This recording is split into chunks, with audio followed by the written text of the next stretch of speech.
হয়েছে গণভোট, বহুল আলোচিত তত্ত্বাবধায়ক সরকার ব্যবস্থা বিলোপ সহ বেশ কিছু বিষয়ে ১৩ বছর আগে আওয়ামী লীগ সরকারের আমলে সংবিধানের পঞ্চদশ সংশোধনী আনা হয়েছিল।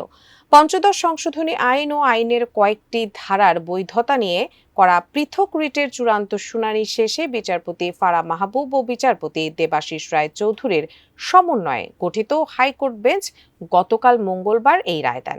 বিস্তারিত থাকছে রিপোর্টে।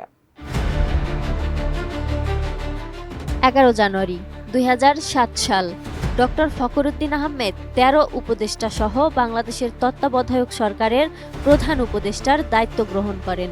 তারই হাত ধরে নবম জাতীয় সংসদ নির্বাচন অনুষ্ঠিত হয় ২০০৮ সালের ২৯ ডিসেম্বর। এই নির্বাচনে আওয়ামী লীগের নেতৃত্বাধীন মহাজোট নিরঙ্কুশ বিজয় অর্জন করে। এরপর ৬ জানুয়ারি ২০০৯-এ গণপ্রজাতন্ত্রী বাংলাদেশ সরকারের প্রধানমন্ত্রী হিসেবে দ্বিতীয়বারের মতো শপথ নেন শেখ হাসিনা। তারপর টানা ১৫ বছর ৩ মেয়াদে রাষ্ট্র পরিচালনা করে আসছে আওয়ামী লীগ।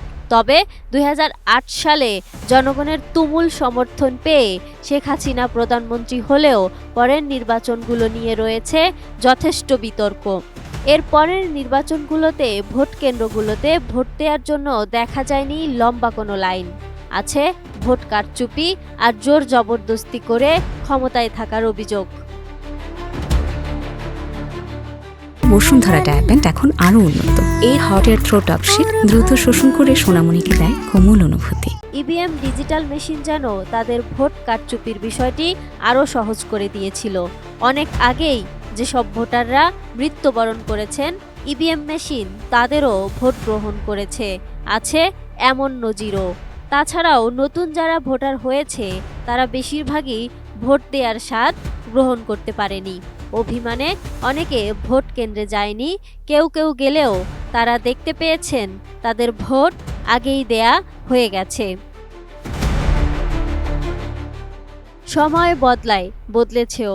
দীর্ঘ ১৫ বছর পর দেশ এখন অন্তর্বর্তী সরকারের হাতে।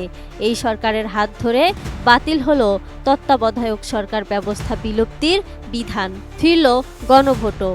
এখন নির্বাচন অনুষ্ঠিত হলে জনগণ সুষ্ঠু স্বতঃস্ফূর্তভাবে ভোট দিতে পারবেন বলে আশা করা যায়।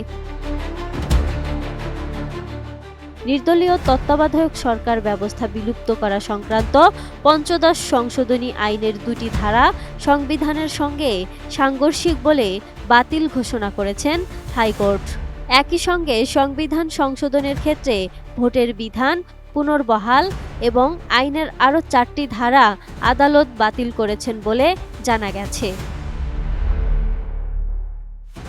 পঞ্চদশ সংশোধনীর মাধ্যমে ৫৪টি ক্ষেত্রে সংযোজন, পরিমার্জন এবং প্রতিস্থাপন আনা হয়েছিল।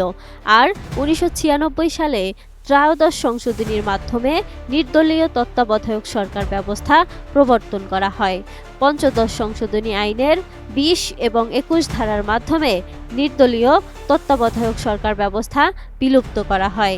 রায়ে আদালত বলেছেন, ওই ধারা দুটি সংবিধানের মৌলিক কাঠামোকে ধ্বংস করেছে, যেটি হচ্ছে গণতন্ত্র।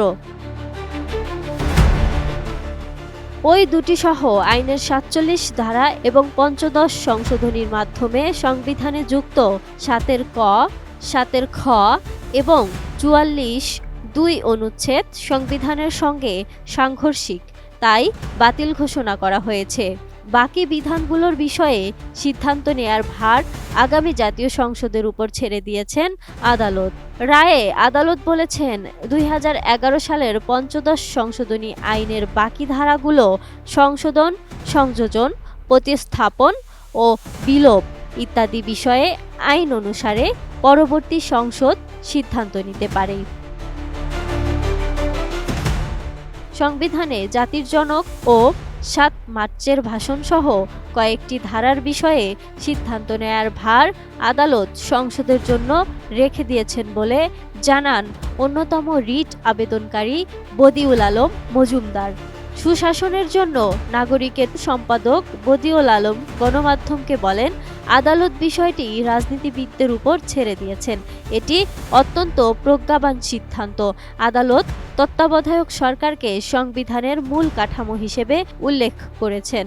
হাইকোর্টের রায় আপিল বিভাগে বহাল থাকলে তত্ত্বাবধায়ক সরকার ব্যবস্থা কেউ বাদ দিতে পারবে না। কর্তৃত্ববাদী সরকার ব্যবস্থাও প্রতিষ্ঠিত হবে না বলে মত তাদের। রায়ের পর অ্যাটর্নি জেনারেল মোহাম্মদ আসাদুজ্জামান গণমাধ্যমকে বলেন, হাইকোর্টের রায়ে বলা হয়েছে অন্তর্বর্তী সরকার সাংবিধানিকভাবেই বৈধ সরকার। এর সঙ্গে তত্ত্বাবধায়ক সরকারের সাংঘর্ষিক অবস্থান নেই। কার অধীনে নির্বাচন হবে এমন প্রশ্নের জবাবে অ্যাটর্নি জেনারেল বলেন, ত্রয়োদশ সংশোধনী নিয়ে রিভিউর সিদ্ধান্তের পর এ বিষয়ে চূড়ান্ত সিদ্ধান্ত জানা যাবে। এক্ষেত্রে ত্রয়োদশ সংশোধনীর রায়ের আগে আপিল বিভাগ পরপর দুটি নির্বাচন তত্ত্বাবধায়ক সরকার ব্যবস্থার অধীনে করার সিদ্ধান্ত দিয়েছিলেন। তার মতে গত 3টি নির্বাচন নয়, ভোট ডাকাতি হয়েছে, যে কারণে আপিল বিভাগের আগের সিদ্ধান্ত অনুসরণ করে আগামী নির্বাচন তত্ত্বাবধায়ক সরকারের অধীনে হতে বাধা নেই। আবার তত্ত্বাবধায়ক ব্যবস্থা এখনই ফিরে এসেছে সেটাও বলা যাবে না। এ বিষয়ে আপিল বিভাগে রিভিউ আবেদন রয়েছে, সেটা আবেদনকারীদের পক্ষে নিষ্পত্তি হলেই কেবল তত্ত্বাবধায়ক সরকার ব্যবস্থা ফিরে আসবে বলে জানান তিনি। Desk report, ATN news.